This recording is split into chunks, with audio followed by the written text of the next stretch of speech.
यकीनन ये हम सब के लिए एक भावुक लम्हा है।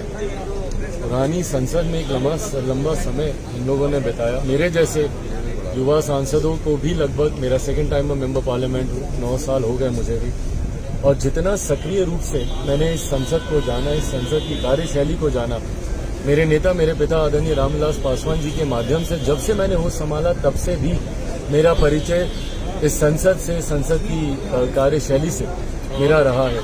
मेरे लिए और ज्यादा ये भावुक क्षण है क्योंकि पहली बार मेरा हाथ पकड़कर मेरे नेता मेरे पिता ही मुझे इस पुरानी संसद में लेकर आए थे, और अब जब नए संसद भवन में जा रहा हूँ, उनकी गैर मौजूदगी, उनका इस दुनिया में नहीं होना यकीनन खलता है। एक तरफ जहां हम सब के लिए ये एक भावुक क्षण है, वहीं इस बात का उत्साह भी है कि एक नई संसद में जाकर एक नए भविष्य के निर्माण की गाथा तमाम सांसद, तमाम जनप्रतिनिधि मिलकर लिखेंगे।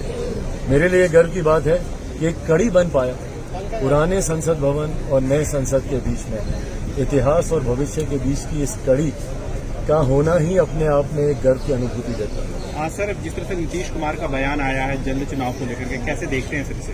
भाई, मेरे मुख्यमंत्री चुनाव के डर, चुनाव का भूत ही उनको हर समय डराता रहता है।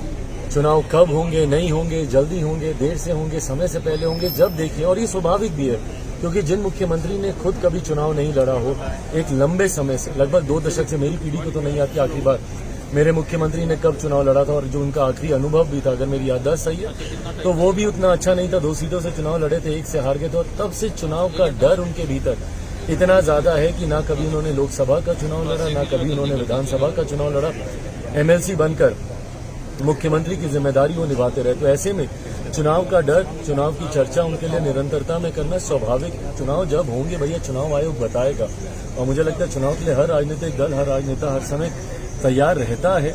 ऐसे में बार बार इस विषय को उठाने का कोई औचित्य नहीं है। आपका कार्यकाल समाप्ति पर है, अगली बार आप आएंगे नहीं। ऐसे में जो कुछ भी आपने किया है, कम से कम आप उसका ब्यौरा जनता के सामने रखें, वो आपकी प्राथमिकता होनी चाहिए।